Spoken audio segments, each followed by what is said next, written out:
What's up, everybody? Welcome back. I thought I'd take this opportunity to kind of update you guys on the 300-degree temps that I was getting at Road America and what kind of got me there, or where I'm at now. Like what's happened over the past season, what transpired, and what actions I took. So, middle of last season, first track day, went to Gateway, test everything out with this new lower balance. I had an ACP overlay on the car and an under tray. So that changed the airflow dynamics of the car dramatically.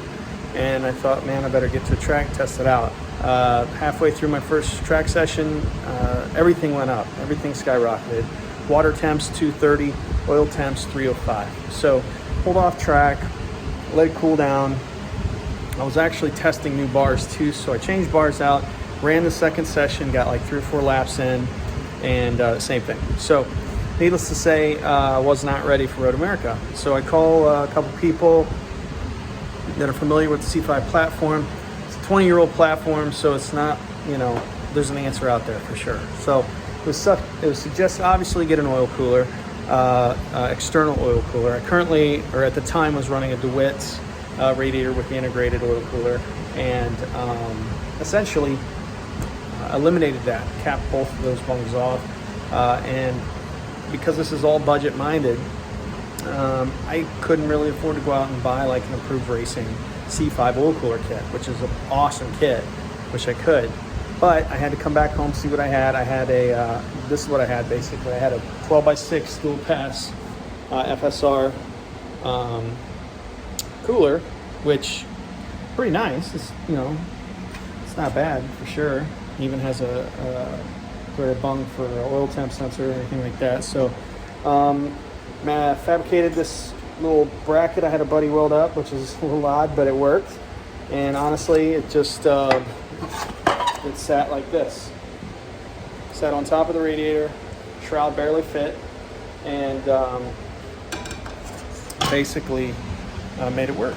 So put foam around the shroud. I mean, I did everything to contain any kind of air leakage through the inlet and all that stuff. So I did everything I could. Went to Road America. Coolant temps dropped. Obviously, it didn't have 300-degree oil sitting next to the tank, so it wasn't going to get as hot as it did. 200 degrees, 205 was where as hot as water got. And then oil temps by the end of whatever that session is, like 15, 17-minute session, last 2 laps, 300, 305.